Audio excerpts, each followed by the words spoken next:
Iremos ler a partir do verso 3. Do verso 3. Aqui nós estamos na primeira passagem, pós-queda. Temos ali a criação, Gênesis 1 e 2, a leitura da queda, a apresentação da queda do homem em Gênesis 3, e aqui o começo do desenvolvimento da raça humana em Gênesis 4, com a história que todos conhecem de Caim e Abel. Vamos ao texto, diz assim, no tempo da colheita, Caim apresentou parte da sua produção como oferta ao Senhor. Abel, por sua vez, ofertou as melhores porções dos cordeiros dentre as primeiras crias do seu rebanho.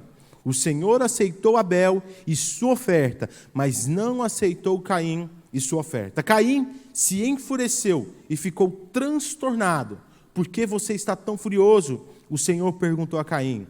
Por que está tão transtornado? Se você fizer o que é certo, será aceito. Mas se não fizer, tome cuidado. O pecado está à porta, à sua espera, e deseja controlá-lo. Mas é você quem deve dominá-lo. Caim sugeriu ao seu irmão, vamos ao campo. Enquanto estava lá, Caim atacou o seu irmão Abel e o matou. Então o Senhor perguntou a Caim, onde está o seu irmão? Onde está Abel? Não sei, respondeu Caim. Por acaso sou eu, tutor, em algumas versões, responsável pelo meu irmão? Então disse Deus, o que você fez? Ouça, o sangue do seu irmão clama a mim da terra. O próprio solo, a própria terra que bebeu o sangue dele, o seu sangue que foi derramado, amaldiçoou você. O solo não lhe dará boas colheitas, por mais que você se esforce, e de agora em diante você não terá um lar e andará sem rumo pela terra. Caim disse ao Senhor, meu castigo é pesado demais, não posso aguentá-lo. Tu me expulsastes da terra e da tua presença, e me transformastes num andarilho sem lar. Qualquer um que me encontrar, me matará. O Senhor respondeu, eu castigarei 7 vezes mais quem matar você. Então o Senhor pôs em Caim um sinal para alertar qualquer um que tentasse matá-lo. Caim saiu da presença do Senhor e se estabeleceu na terra de Nod, a leste do Éden. Feche os seus olhos, vamos orar. Senhor, a Tua palavra, ela é suficiente para tocar os nossos corações. Pai, nós acreditamos no poder da Tua palavra, Senhor. Eu te peço, no nome de Jesus, que o Teu Espírito venha sobre a minha vida com simplicidade, com clareza, com um fácil entendimento, e que nessa noite nós venhamos sair, Pai, convictos do revitalizar do Espírito nas nossas vidas, Pai. Nós te agradecemos por todas as coisas. Amém. Quero te fazer uma pergunta, e seja sincero. Quem aqui já se sentiu invejado? Levante a sua mão. Um amigo de trabalho, um parente, alguém que te invejou. Levante a sua mão, levante a sua mão. Olha, a grande maioria das pessoas já tiveram essa experiência. De alguém que, quando você compra um carro novo, já viu? Você compra um carro novo, você chega todo feliz para ele, fala, eu comprei um carro e tal. Ele olha para você, legal, mas esse carro eu ouvi falar que ele costuma dar problema, né? Já conviveu com alguém assim? Já, a gente chama de seca-pimenteira, né? Pois é, quem já nunca conviveu com uma pessoa assim, né? Já se sentiu invejado de alguma forma? Agora eu quero te fazer a outra pergunta. Quem aqui é invejoso? Levanta a mão. Quem é invejoso? Ninguém levantou a mão. Ninguém levantou a mão. Porque o pecado da inveja é um pecado espúrio, sujo. Ninguém aqui consegue, ninguém de sã consciência chega e fala, eu sou invejoso, eu tenho um problema, meu defeito é a inveja. É muito comum você ver as pessoas chegar e falar assim, aqueles pecados bonitinhos, sabe? Não, eu sou muito bravo. Nossa, meu Deus, eu sou muito temperamental. Não pisa no meu calo que eu arrepio na hora, né? Ou então chega e fala assim, olha, eu trabalho demais, eu sou muito decidido naquilo que eu falo. Chega até a ser meio cabeça dura. Sou até meio cabeça dura naquilo que eu estou fazendo, né? Mas ninguém chega e fala, eu tenho um problema. O meu pecado, o meu defeito é ser invejoso. Eu não posso ver ninguém melhor que eu, que já me dá uma dor no coração, já me dá um gosto ruim na garganta, eu já começo a pedir porque ele vai lá e bate o carro, que ele perca o casamento. Nunca vi ninguém fazer isso. Eu nunca vi ninguém. Eu sou crente desde berço, acompanho aconselhamento pastoral desde os meus 14, 15 anos, e eu nunca vi ninguém entrar no gabinete, nunca vi, sentado na minha frente, ou sentar na frente dos pastores que eu conheço e falar assim, pastor, eu preciso abrir meu coração. Eu estou muito invejoso ultimamente. Lá no meu trabalho, fulano foi promovido, aquilo me deu uma raiva, um ranço, uma inveja. Eu queria o lugar dele. Ou então chegou e falou assim: pastor, olha, sinceramente, meu vizinho comprou um carro novo, e olha, o meu desejo é que ele bata esse carro. Nunca vi ninguém chegar e falar assim. Mas a história de Caim nos apresenta um pecado muito comum. O primeiro pecado apresentado na Bíblia pós-queda é justamente a inveja.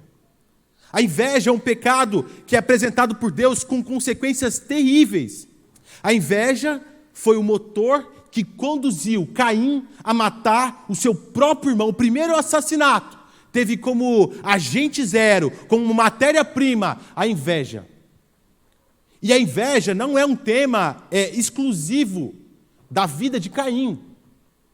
Nós vemos a inveja perpassando por todas ou quase todas as famílias da Bíblia. Vamos pegar os patriarcas?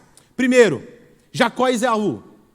Viveu um ciclo de inveja entre os dois irmãos a vida toda. Jacó ambicionava, invejava, cobiçava a posição de primogenitura do seu irmão Esaú. E ali ele lutou, trapaceou em prol disso. Vamos ver outro caso? José. José era muito querido pelo seu pai. De todos os irmãos, aquela cambada de irmão que Jacó teve, aquele monte de filho, José era o mais querido. Os irmãos invejavam. E o estopim de tudo foi uma túnica colorida, especial, que o pai deu só para o irmão. E aqueles irmãos invejaram terrivelmente o seu irmão. A consequência foi o quê? Um quase assassinato. Na cabeça deles, durante muitos anos, eles viveram com o peso de que eles mataram o seu irmão. A inveja é um pecado muito mais comum do que nós imaginamos. E por vezes nós negligenciamos o pecado da inveja.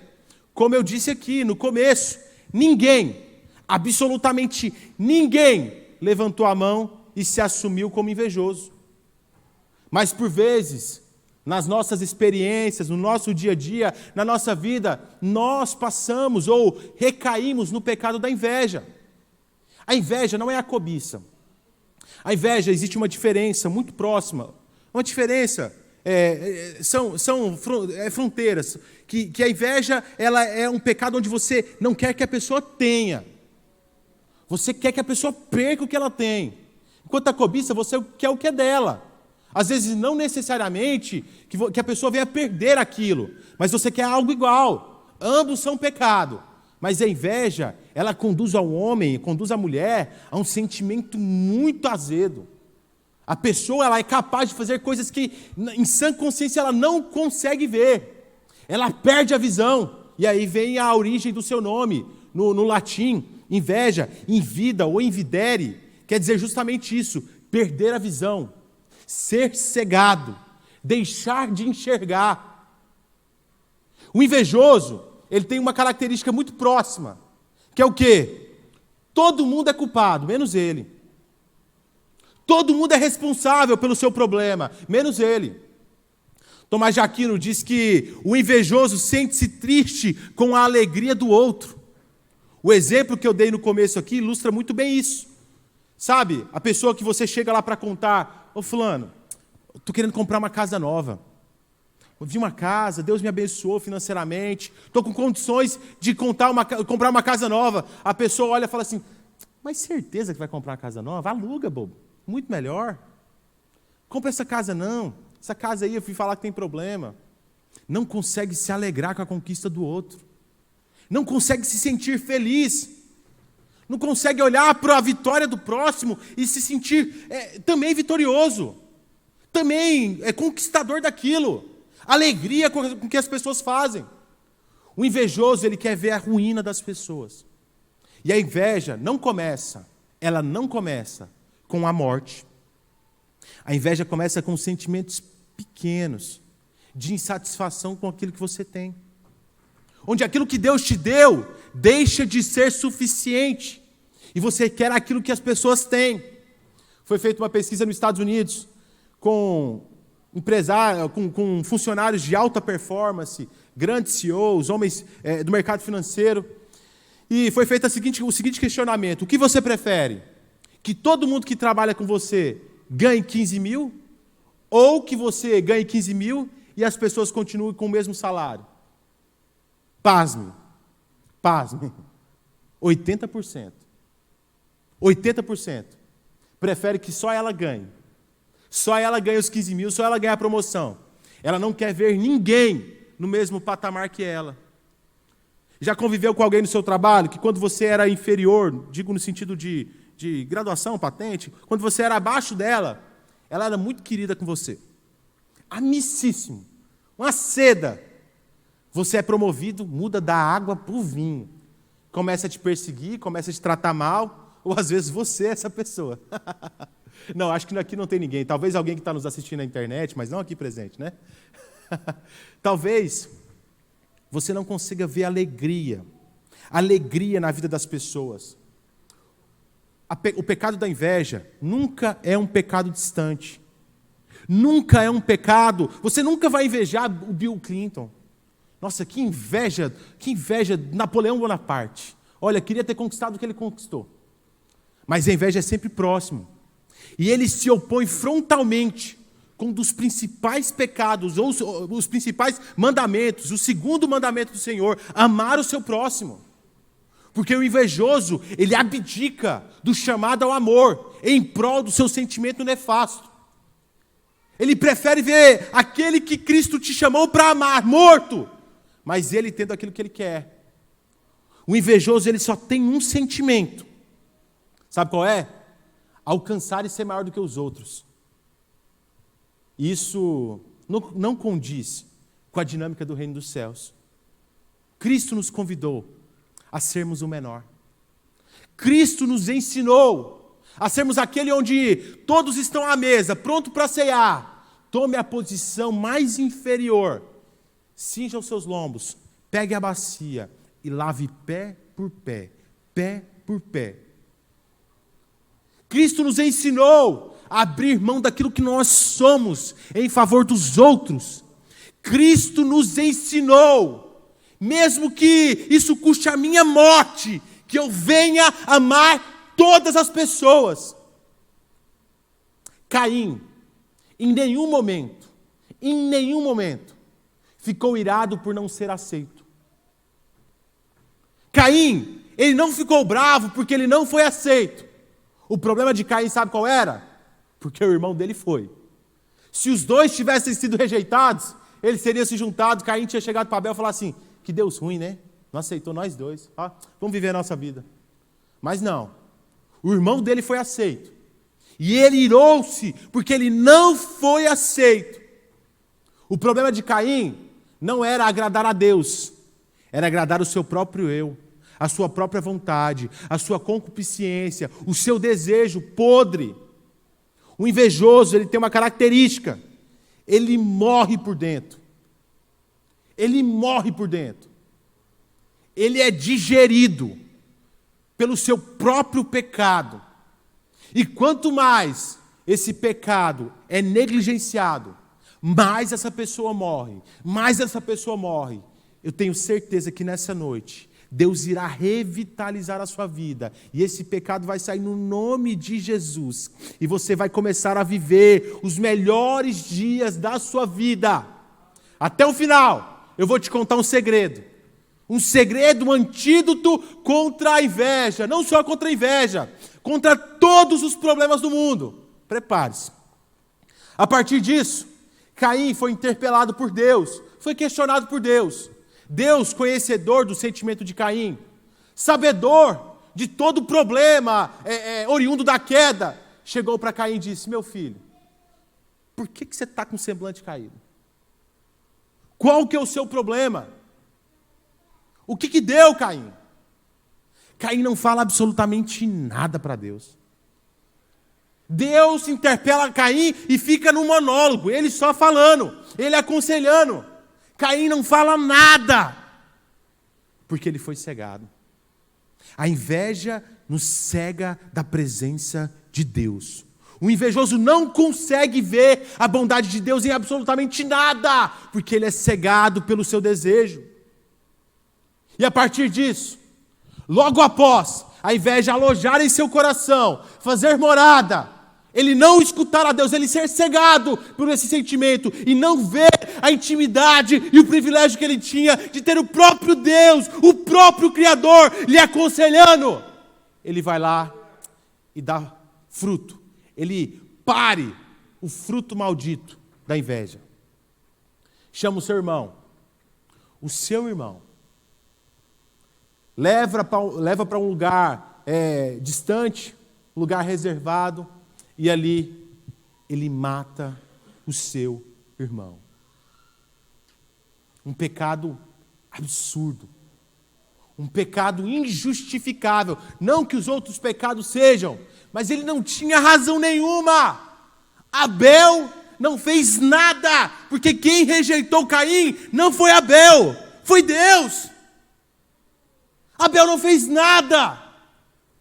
Abel não era culpado de nada. Mas de novo, reitero, o pecado da inveja cega a nossa consciência. Caim não se achava invejoso. Eu tenho certeza que se Caim tivesse sentado aqui junto conosco, e eu tivesse feito a pergunta, quem aqui é invejoso? Caim tinha olhado para o lado assim, será que vai ter um invejoso aqui? Aquele ali tem cara de invejoso, aquele outro ali tem cara de invejoso. O jeitão dele, acho que ele inveja os outros. Tenho certeza. Caim, ele praticou um pecado amplamente praticado para o homem desde o momento da queda. Adão.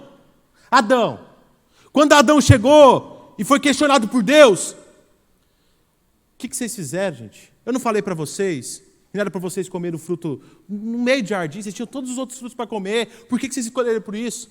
Adão olhou e falou assim, foi a mulher que você me deu, culpa sua. É a mulher que você me deu. O culpado, na melhor das hipóteses, é ela. Eu sou inocente nisso tudo. Eu entrei de gaiato. Caim, ele culpou o seu irmão. O invejoso, ele é incapaz de assumir a sua falha. Ele é incapaz de assumir o seu problema, a sua deficiência. O mundo é culpado. O patrão que é ruim, não é ele que é preguiçoso. A escola que é difícil, não é ele que não estuda. A crise está terrível. O vizinho, treva. Meus parentes, ninguém presta. Se você for lá na minha casa, pastor, você vai assustar. Todo mundo terrível. Terrível. No nosso evento aqui do Igreja Discipuladora, o pastor Marcos Naves contou uma experiência muito cara. Dizendo ele que tinha uma irmã que convidava ele frequentemente. Pastor, vamos lá na minha casa. Vamos lá me visitar. O meu marido não é crente. Eu quero que o senhor vá lá e converse com ele. Aí um dia ele foi lá e cedeu, foi lá, visitou a casa, sentou, olhou o homem, estava lá a mulher, conversaram um pouquinho. Ela levantou e falou assim, vamos fazer um suco para nós.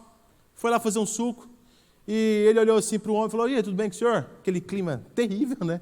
Aquele clima desconfortável. Tudo bem com o senhor? Tudo bem. Como é que o senhor está? Tudo certo. Ele, você é o pastor? O pastor Marcos Naves respondeu, eu sou o pastor da igreja. O homem falou assim, nem vem querer me converter, viu? Porque se for para ser crente igual minha esposa, eu prefiro ir para o inferno.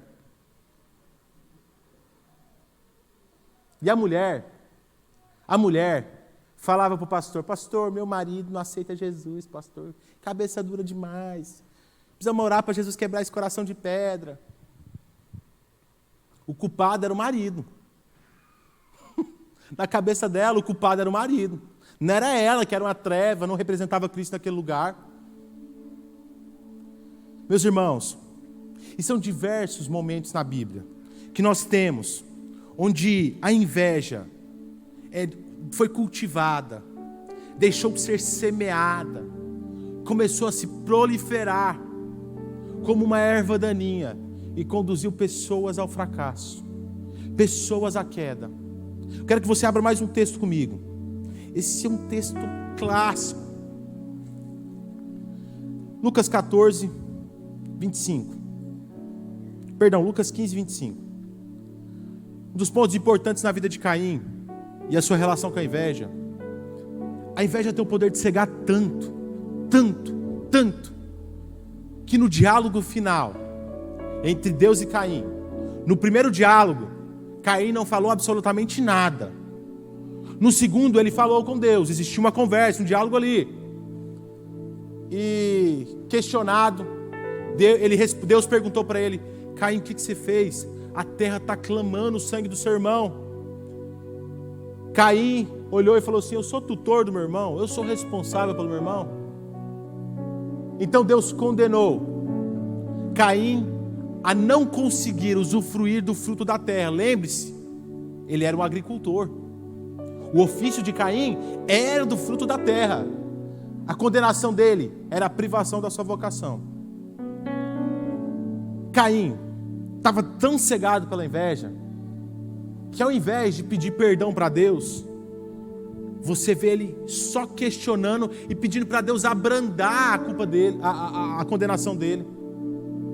Ele em nenhum momento olha e fala: Deus, me perdoa, eu errei, foi eu que matei meu irmão, mas eu te peço perdão. Não, ele olha cegado pela inveja, fala: Deus, sua pena é pesada demais, pega mais leve, as pessoas vão me matar. A sua preocupação não era que ele ia perder o relacionamento com Deus, era que ele ia ser morto pelos homens. A sua preocupação não era que ele causou um prejuízo enorme para sua família, não, era como ia ficar ele com os homens, ele ia ser morto. Caim era a expressão máxima da graça pós-queda, o primeiro vislumbrar da misericórdia de Deus. Adão e Eva, depois da queda, eles foram condenados a sofrer, mas a graça de Deus lhes garantiu serem ricos, progenitores. Mesmo pecadores, eles não deixaram de gerar fruto. Mesmo pecadores, Deus abençoou aquele casal com aquilo que tem de mais precioso, um filho. E quem tem filho aqui sabe do que eu estou falando. Caim sabia que ele era a expressão da graça de Deus, mas ele, cegado pela inveja, olhou para Deus e perdeu a oportunidade de experimentar essa graça. Outro exemplo disso está justamente no texto que eu pedi para vocês abrirem.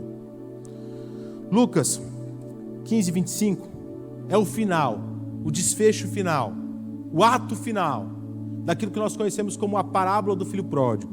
Diz assim, ó: enquanto isso, o filho mais velho trabalhava no campo. Na volta para casa, ouviu música e dança e perguntou a um dos servos: o que está acontecendo?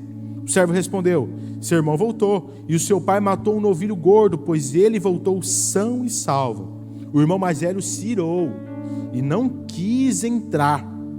O pai saiu e insistiu com o filho, mas ele respondeu: todos esses anos tenho trabalhado como um escravo para o Senhor e nunca me recusei a obedecer às suas ordens.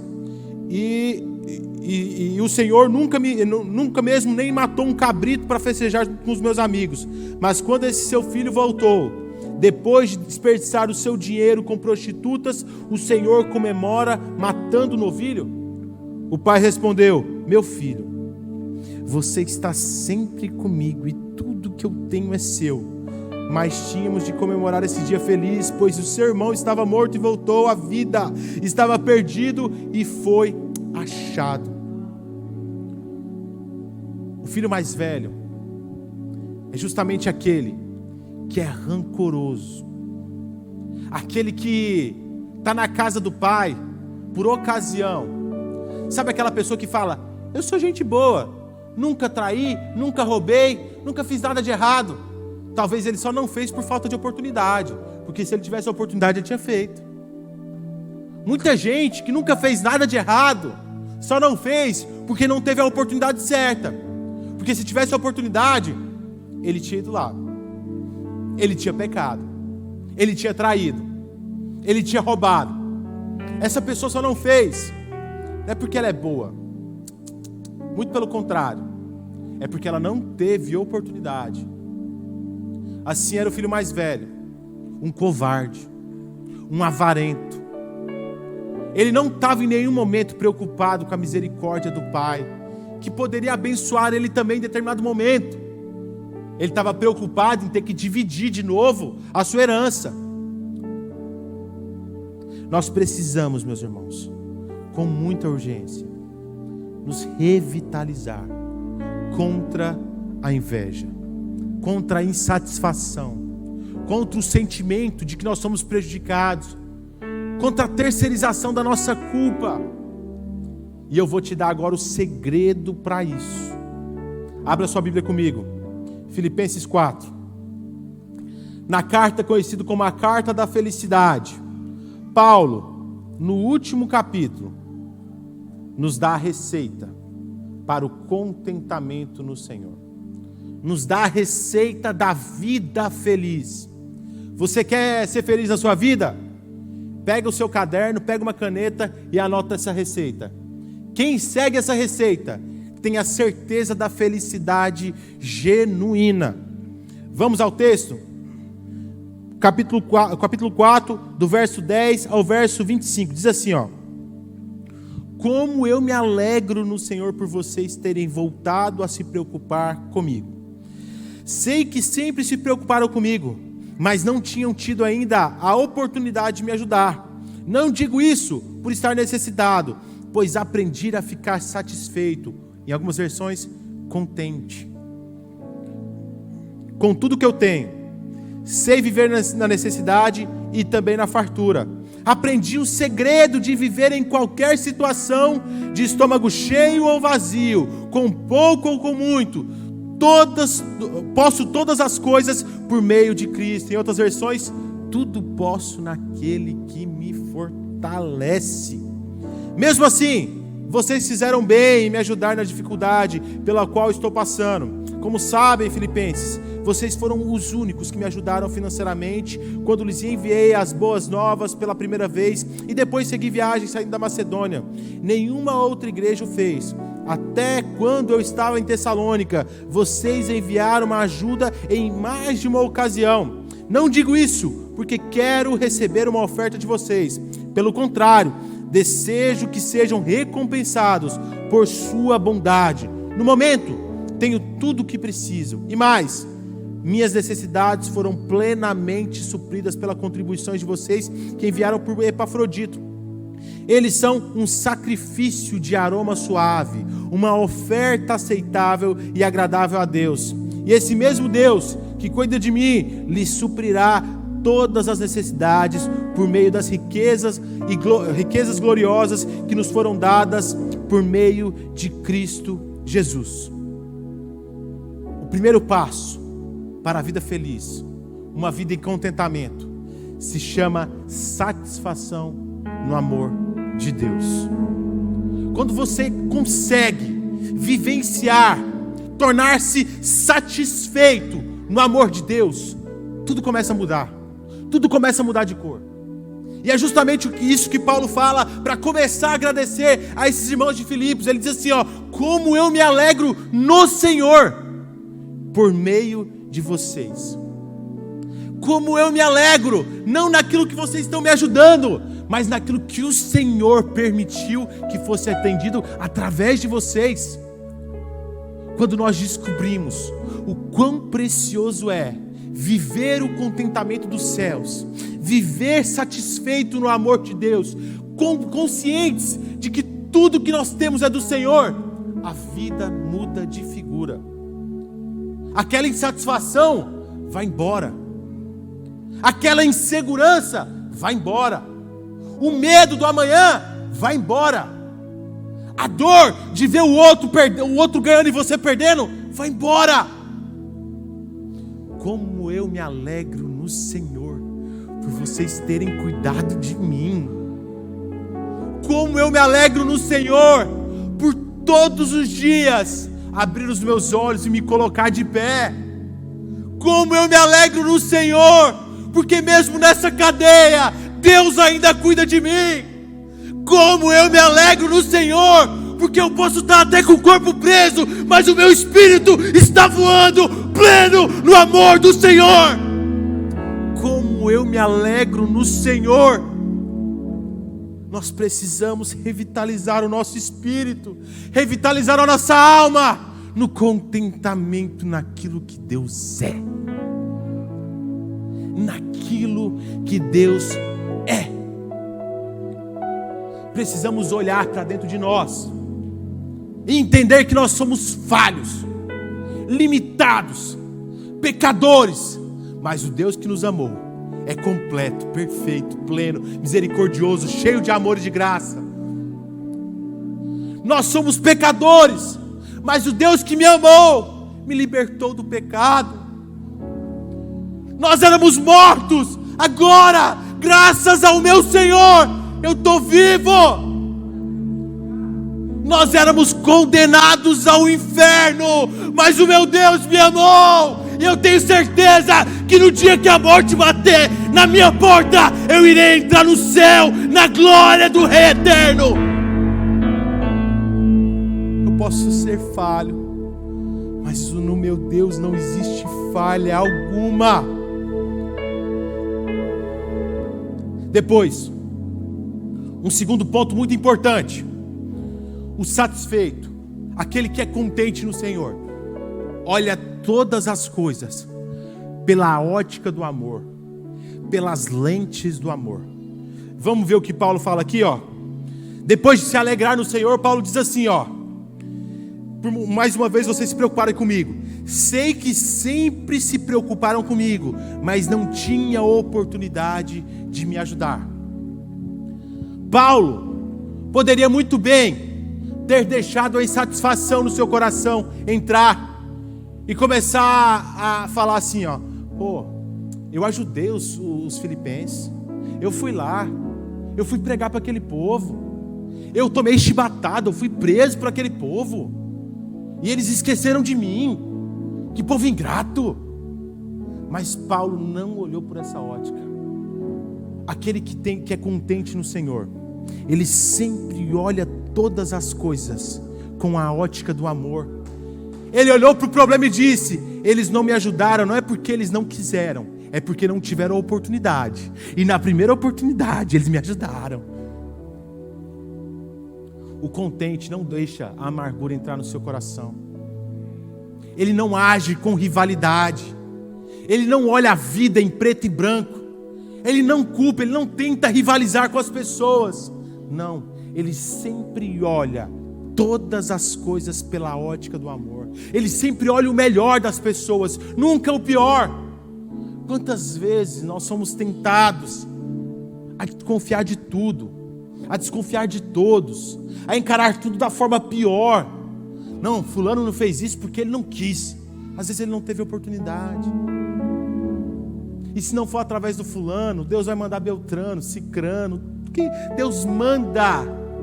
Nem que seja o corvo te atender. Mas aqueles que confiam no Senhor não ficam sem provisão.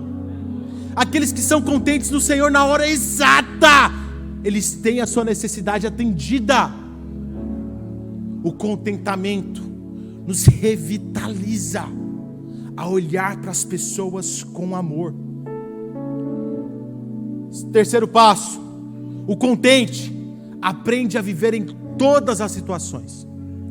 Muitas pessoas olham esse texto, essa fala, esse aforismo, tudo posso naquele que me fortalece, como um mantra, um patuá, sabe, quase uma palavra de encanto.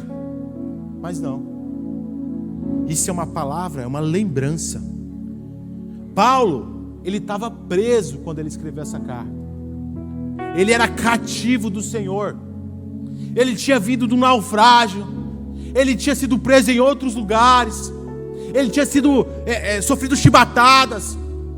Tinha sido caluniado. Passado fome, necessidade. E ele expõe justamente isso.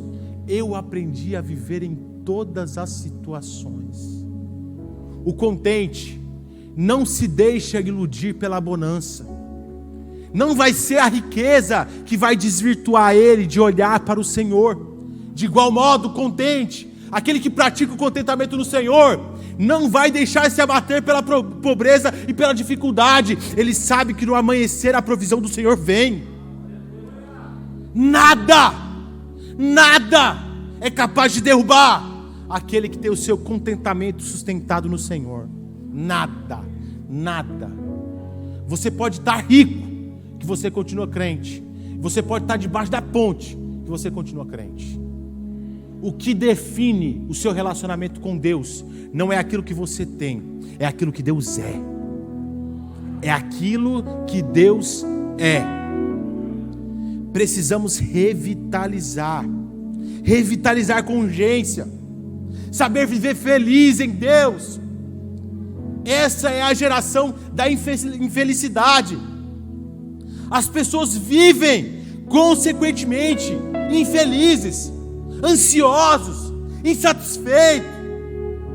Mas eu quero te dizer nessa noite: debruce, derrame toda a sua vida no contentamento do Senhor, e você vai começar a ser feliz verdadeiramente. Não adianta, se você não for contente no Senhor, você pode ganhar 1 milhão por mês, você vai ser o milionário mais triste que existe. Você pode estar na miséria, você vai ser triste. Você pode estar casado, você vai ser triste. Você pode estar solteiro, você vai ser triste. Pode ter filho, vai ser triste. Você vai ser uma pessoa triste, porque quem dá a verdadeira alegria é o Senhor. O mundo não pode te dar a verdadeira alegria, mas os céus têm alegria, felicidade, amor, paz, contentamento, longanimidade. Nós precisamos com urgência, cotidianamente, dobrar os nossos joelhos e pedir: Deus, me dá contentamento. Deus, me ensina a viver com aquilo que eu tenho. Isso não é um convite ao comodismo. Eu não estou te convidando a ser acomodado. Vou viver de luz. Não vou estudar, não vou trabalhar, não vou fazer nada. Deus vai mandar tudo, vai vir aqui. Você vai passar fome. Estou te convidando a nessa noite começar a ser contente com o seu trabalho. Pode ser ruim, mas é o trabalho que Deus te deu. É dali que você paga as suas contas. A ser contente com o seu patrão. Pode ser um carrasco, mas ore para que Deus venha tocar o coração dele. Talvez Deus te colocou lá para ser o ponto de mudança na vida dele. A orar pela sua empresa pode estar difícil, mas seja contente com aquilo que Deus te deu. De igual modo, pode estar bombando, mas não se iluda. Não se iluda. O que você tem é de Deus. Nessa noite, eu quero te convidar a ser contente em todas as coisas e olhar para o alto e dizer: tudo posso naquele que me fortalece.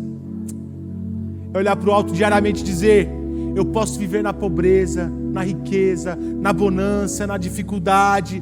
Posso viver em tudo, porque existe um Deus que me fortalece verdadeiramente. Eu não estou te convidando a praticar um contentamento humanista, onde você é autossuficiente com você, sabe? Quase um pleonasmo, né? Autossuficiente, você é um pleonasmo, mas enfim, vocês entenderam? Né? Você é autossuficiente, você se sente satisfeito com você. Isso é um erro. O mundo hoje prega: se aceite como você é, busque viver do jeito que você é, aceite o seu corpo do jeito que você é. Aceite Deus do jeito que Ele é. Viva conforme a vontade de Deus para a sua vida. Se submeta em todas as coisas naquilo que Deus projetou para você ser. Seja contente com a vocação que Deus te deu e viva a plenitude da vida feliz. Você quer ser feliz? Quem aqui quer ser feliz? Coloque hoje no altar do Senhor o contentamento, e você nunca mais vai experimentar uma crise profunda de tristeza na sua vida. Pare de comparar-se com os outros. Nós vivemos na geração da comparação e é um demônio. O demônio está na comparação. Vou confessar uma coisa aqui. Posso confessar uma coisa aqui? Eu tenho um filho pequeno, recém-nascido, e eu vacilei. Eu comecei a estudar sobre recém-nascido depois que nasceu. Aí já estava nascido já, né? Não sabia como era que era. Meu filho tinha muita dificuldade de dormir, muita dificuldade. Dormia muito pouco, acordava 12 vezes, 8 vezes na noite, nas primeiras 3 semanas, um mês ali. E eu ficava em crise, porque eu tinha, para aprender, eu fui lá e segui um monte de gente no Instagram, mulher, consultora de sono, não sei o que. Eu fiquei em crise. Falei, gente do céu, por que todo mundo tem esse nenê dorminhoco que eu não tenho? Meu filho aqui parece uma coruja. Eu vou lá no berço, o menino está de olho aberto lá. Meu Deus, por que eu não posso viver isso? Será que eu estou fazendo alguma coisa de errado? Será que tem alguma coisa errada comigo? Será que eu sou incompetente? Eu sou um pai ruim? Tomara que o filho da consultora também não durma. Ela vai passar a mesma coisa que eu estou passando. Me dava um alívio. Estou abrindo meu coração aqui, né? Me dava um alívio quando eu escutava alguém falar assim: ah, meu filho também não dorme não. Eu, né? Só comigo, né? Então tá tudo certo. Mas, meus irmãos, eu descobri que o problema era a comparação. Porque depois passou, ele está dormindo. Está lá, dorme, passa. Tudo passa. Tudo passa. Nós não podemos nos deixar influenciar por esse pensamento mundano de nos comparar às pessoas, nos comparar àquilo que o outro tem.